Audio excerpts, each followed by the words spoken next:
ইসরায়েলের হামলা থেকে ইরানের পারমাণবিক স্থাপনাগুলো এবারে রক্ষা পেয়েছে, কিন্তু তেহরান জানিয়ে দিল পরের কোনো আগ্রাসনের প্রতিশোধ আরও বিধ্বংসী হবে। ইরানের পারমাণবিক বিজ্ঞানকে কোনো জোরপূর্বক ধ্বংস করা সম্ভব নয়। পারমাণবিক শক্তি ধ্বংস করতে চাইলে শুধু বস্তুভিত্তিক ক্ষতি হবে না, বরং ইরান তার প্রতিরোধ ক্ষমতা আরও শক্তিশালী করবে। দেশটির পারমাণবিক প্রধান মোহাম্মদ ইসলামী বলেন, আমাদের পারমাণবিক স্থাপনাগুলোকে লক্ষ্য করে যদি পুনরায় হামলা চালানো হয় তবে তেহরানের প্রতিক্রিয়া আগের চেয়ে অনেক বেশি বিধ্বংসী হবে। তিনি আরও বলেন, পারমাণবিক বিজ্ঞান এবং জ্ঞান ধ্বংস করা সম্ভব নয়, কারণ এটি শুধু ইরানের নয় বরং সমগ্র অঞ্চলের স্থিতিশীলতার জন্য অত্যন্ত গুরুত্বপূর্ণ।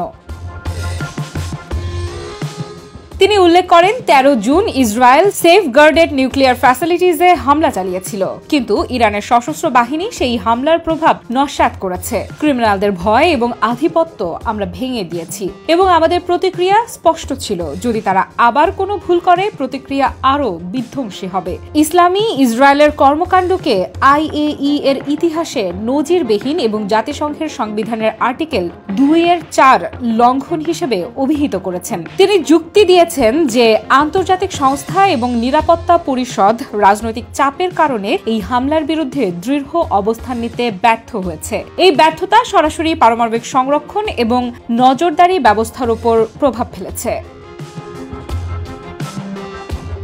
ইরানের পারমাণবিক প্রধান আরও বলেন, ইরান সবসময় IAEA এর সঙ্গে সহযোগিতায় অঙ্গীকারবদ্ধ।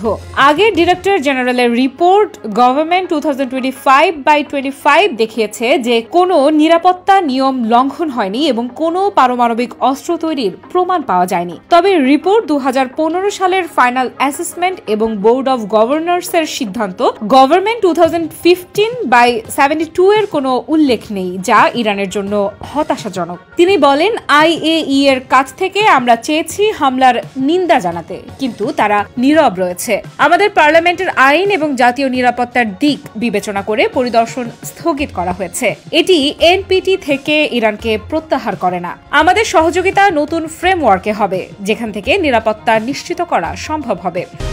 ইসলামী JCPO এর প্রসঙ্গ টেনে বলেন, পশ্চিমা দেশগুলো তাদের দায়িত্ব পূরণ করেনি। ইরান 1 বছর ধরে চুক্তি সম্পূর্ণ করেছে, কিন্তু মার্কিন যুক্তরাষ্ট্র একপাক্ষিকভাবে বের হয়ে গেছে। তিনি সতর্ক করেন যে ইউরোপীয় দেশগুলোর স্ন্যাপব্যাক মেকানিজমের প্রয়োগ আইন বিরোধী এবং JCPO এর নিয়মের পরিপন্থী। আফরিদা ইফরা, নিউজ 24।